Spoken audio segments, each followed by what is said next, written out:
Hi there, it's Ian here, and you're watching Grumpy Opinions, the show where I'm going to tell you all about what I think of films, TV shows, games, and life in general.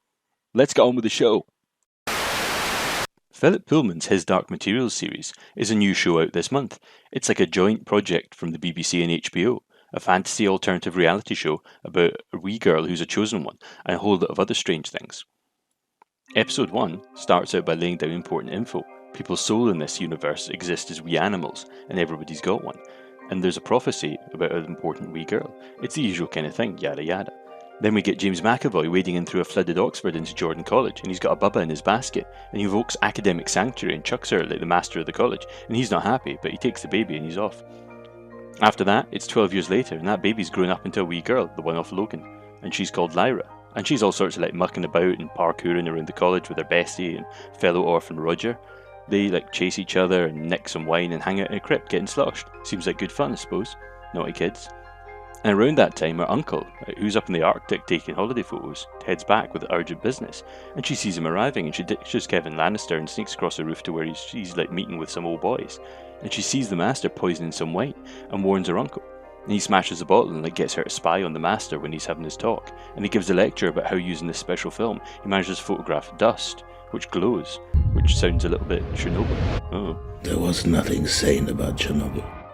And then the Aurora Borealis shows up as a city in the sky using that special film. And they argue, but then they end up giving him a grant for his new project, even though they keep arguing that it's all heresy. And the Magisterium, which is like the big religious thing that runs the whole world, is going to be really unhappy.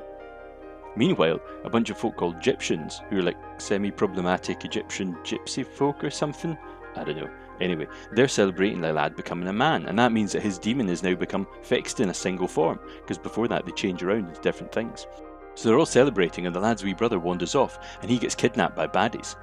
Anyway, back in Jordan College, and Uncle Jim is like away at the crack of dawn, and he hasn't really got much time for Lyra. And that clearly bothers her, and just before he's away, she asks, "Did it look like this? The ashes that my parents died in?" And he's kind of stunned, but he says no. And the Egyptians, meanwhile, are like mobilising to find the wee boy, and it turns out it's a bigger problem than some folk had realised, because the gobblers, the ones who like take the kid, The gobblers are real. and meanwhile, elsewhere in the Magisterium, which is like, as I said, the Vatican, kind of mixed with the Empire from Star Wars, they're really not happy about Uncle Jim and his heresy, so they're going to send a lady to do something. And before long, Lyra gets distracted by a mysterious new pal. It's her off Luther, who plays Mrs. Coulter, and she's all like, "Hey Lyra, you're cool, let's be pals." And Lyra's like, "Sure, totally," and this is Roger, son and Ron.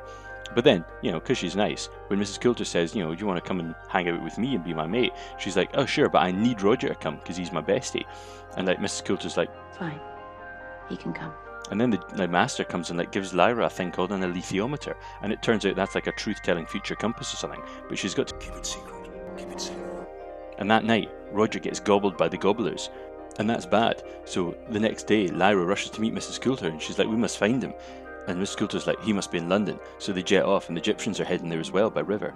And it turns out Roger, he's actually in a cage in that very same airship. Who knew? So what did I think? Well, as anybody from the UK can tell you, growing up here you get used to seeing loads of really great shows from the BBC, lots of family telly, adaptations of famous books. I mean, when I was wee there was stuff like The Box of Delights and the old TV Narnia adaptation, and then there was even Gormenghast later on, and this show's coming from that really good pedigree. And you've got all the BBC talent, and you've got all the deep pockets of HBO involved in this, so it's clear that they can afford to make this a show that not only looks and sounds great, but is actually really well acted and interesting. I mean, it's also a well-known book series, and the funny thing about Pullman's books is that they came out of the wake of the Harry Potter mania when, Lord of the Rings was being filmed in New Zealand, and the books ended up gaining a lot of popularity during that completely fantasy mad time in the early 2000s. And they actually tried to make a film series of this back in 2007, like New Line, the people who made Lord of the Rings, and they had a massive budget, and they made the first book called The Golden Compass. That was really confusing to folk in the UK because over here the first book was actually called The Northern Lights. Yeah, that was another like Philosopher's Sorcerer's Stone type thing. But anyway, the movie had an all-star cast. It had like Daniel Craig, James Bond as Lord Asrail, Nicole Kidman as Mrs. Coulter, and it was a little bit messy and they kind of scuppered themselves by screwing up the ending. But actually, I'll leave that for a later episode. But what I will say is, as a film, it's kind of okay. And that film was really a bit more steampunky than we get in the BBC version, but this is more sort of real life looking. I mean, there's airships, but they've also got helicopters, and it's not quite so Downton Abbey looking everywhere, especially since, it's meant to be a modern world just in a different universe.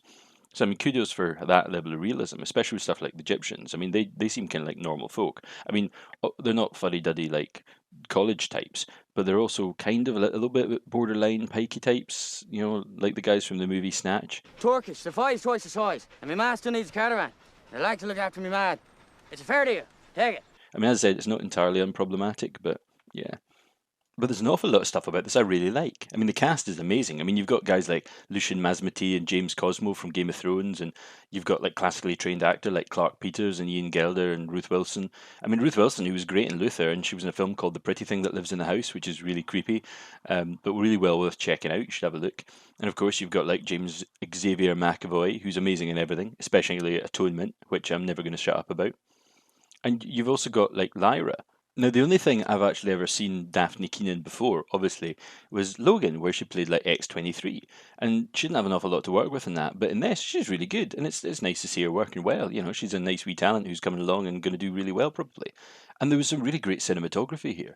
And that was a kind of a worry of mine, that this might seem a bit too BBC, if you know what I mean, compared to the epic vistas of like the film version. But it seems like the Beebs' regular crew of TV folk are kind of up to the job. And even like wee moments were great. There was this great 180-degree like line break, and that's a rule you're not supposed to break unless you know exactly what you're doing. And here it just works really well. As for the story, well, I mean, it's fine. I enjoyed the books, but this is this point of where I start to get a little bit.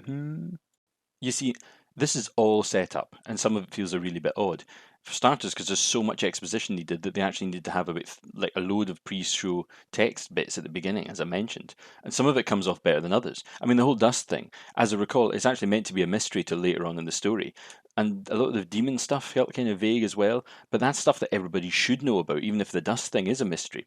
I mean, also Lyra being at the college, and why she gets to eat at the big table but Roger doesn't, and why they're pals, and how the magisterium works, and a lot of the stuff I've already read the book, so I kind of know where some of it's coming from and where it's going to go, but I felt it was a little bit vague and confusing. And it could be I'm getting ahead of things and that's making me frustrated about it, but I think an audience might struggle a little bit, especially if they've never read it and they've never seen the film.